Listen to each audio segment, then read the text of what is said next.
Hi friends, ഞാൻ തയ്യാറാക്കാൻ പോകുന്നത് പൈനാപ്പിൾ പച്ചടിയാണ്. അതിനായിട്ടൊരു പൈനാപ്പിൾ എടുത്തിട്ടുണ്ട്. ഇതിൻ്റെ പകുതിയാണ് ഞാൻ എടുക്കുന്നത്. ഇപ്പോൾ ഇതിൻ്റെ തൊലിയൊക്കെ കളഞ്ഞ് ചെറുതായിട്ട് കട്ട് ചെയ്തെടുക്കുക.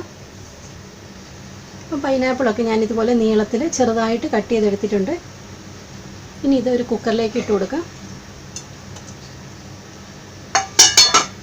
ഇനി ഇതിലേക്ക് 2 പച്ചമുളക് ഇട്ട് കൊടുക്കാം. 1/4 ടീസ്പൂൺ മഞ്ഞൾപ്പൊടി ഇട്ട് കൊടുക്കുക. ആവശ്യമുള്ള ഉപ്പ് ചേർത്ത് കൊടുക്കാം. ഇനി പൈനാപ്പിളിന് മധുരം കിട്ടാൻ വേണ്ടി കുറച്ച് ശർക്കര ചേർത്ത് കൊടുക്കാം. ഇതുപോലെ ഒരു ശർക്കരയുടെ കഷ്ണം ഇട്ട് കൊടുക്കാം, അല്ലെങ്കിൽ പഞ്ചസാര ചേർത്താലും മതി. ഞാൻ ശർക്കരയാണ് ചേർക്കുന്നത്. കുറച്ച് വെള്ളം ഒഴിച്ചാൽ മതി. ഇനി ഇത് അടച്ച് ഒരു 3 വിസിൽ വരുന്നവരെ വേവിക്കാം. ഇനി കുക്കറിലല്ല വേവിക്കുന്നതെങ്കിൽ കുറച്ച് ഏറെ നേരം വേറൊരു പാത്രത്തിൽ വേവിക്കാം.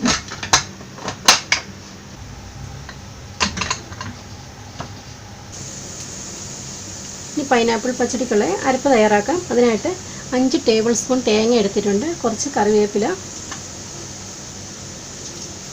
1 ടീസ്പൂൺ കടുക്, 1/2 ടീസ്പൂൺ ചെറിയ ജീരകം. ഇത്രയും നന്നായിട്ട് അരച്ചെടുക്കാം. കുറച്ച് വെള്ളം കൂടി ഒഴിച്ച് നന്നായിട്ട് അരച്ചെടുക്കാം.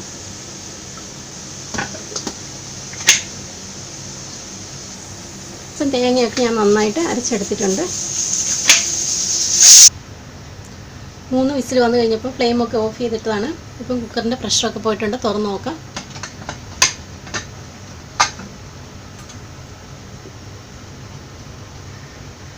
പൈനാപ്പിളൊക്കെ നന്നായിട്ട് വെന്തിട്ടുണ്ട്. ഇനി ഗ്യാസ് ഓണാക്കാം.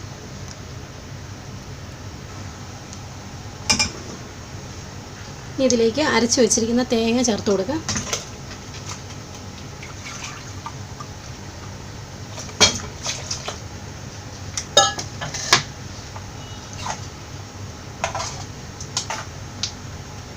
ഇനി ഇത് 5 മിനിറ്റ് ഇരുന്ന് തിളച്ച് ഇത് ചെറുതായിട്ടൊന്ന് കുറുകി വരട്ടെ. അപ്പോഴേക്കും ഇതിന് ചേർക്കാനുള്ള തൈര് ഉടച്ചെടുക്കാം. ഇതധികം പുളിയില്ലാത്ത തൈരാണ്.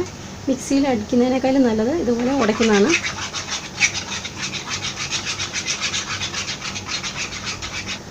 തൈരൊക്കെ നന്നായിട്ട് ഉടച്ചെടുത്തിട്ടുണ്ട്. പൈനാപ്പിളൊക്കെ കുറുകി തുടങ്ങിയിട്ടുണ്ട്. പൈനാപ്പിളിൻ്റെ അകത്ത് വെള്ളമെല്ലാം കുറുകി വന്നിട്ടുണ്ട്. ഫ്ലെയിം ഓഫ് ചെയ്യാം.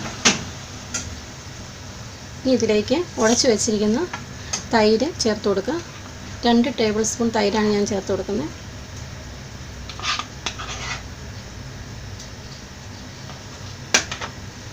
ഇത് നന്നായിട്ട് മിക്സ് ചെയ്യുക.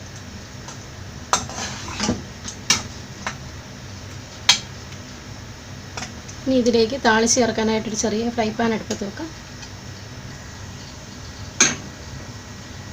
ഇതിലേക്ക് വെളിച്ചെണ്ണ ഒഴിച്ചു കൊടുക്കാം. എണ്ണ ചൂടായി വരുമ്പോൾ ഇതിലേക്ക് 1 ടീസ്പൂൺ കടുക് ഇട്ട് കൊടുക്കാം. 2 വറ്റൽമുളക് കട്ട് ചെയ്തിട്ട് കൊടുക്കാം. 1 തണ്ട് കറിവേപ്പിലയുടെ ചേർത്ത് കൊടുക്കാം.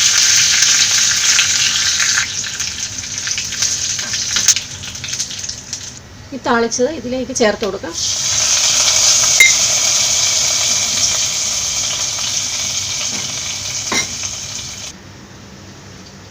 പൈനാപ്പിൾ പച്ചടിയൊക്കെ റെഡി ആയിട്ടുണ്ട്. എല്ലാവരും ട്രൈ ചെയ്ത് നോക്കുക. ഇനി പുതിയൊരു റെസിപ്പി ആയിട്ട് കാണാം. Thank you.